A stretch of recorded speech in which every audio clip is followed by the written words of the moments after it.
Hi everybody, Chris back with you talking college football. The Terps are now 3-1 on the season after dropping a hard-fought decision to Michigan in their Big Ten opener over the weekend. Maryland now gets set for their Big Ten home opener when they welcome Michigan State to College Park. Head coach Mike Locksley and his team talked about what they're going to expect out of the Spartans and what they have to do to be successful on Saturday. They've played two top 25 teams. They've had two losses to two top 25 teams, both Washington and Minnesota, which are undefeated. And so, when you look at their record, it's easy to say, hey, they're struggling. But when you watch the tape like we do as coaches, they've played two really formidable opponents or have two losses to really two good teams. And so we expect them to come in here to try to get back on track here in the Shell this Saturday.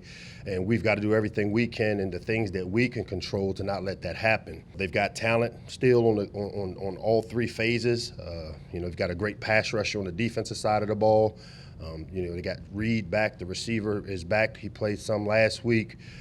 Keon Coleman, the other receiver, Peyton Thorne, who had a big year for them a year ago. So they still have really talented players. They're a well-coached team, and we're looking forward to the opportunity of hosting them here in the Shell at 3:30. Michigan State, another good opponent. Them being in the Big Ten, just with us, conference play.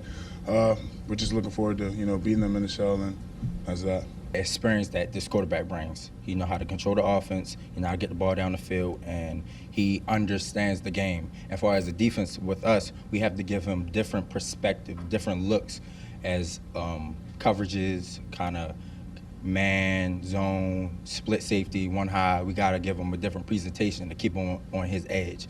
And as long as we bring the pressure this week, we should be good as a defense. They have a really good front seven, and I think they're DC puts them in a lot of good positions, one-on-one matchups and stuff like that.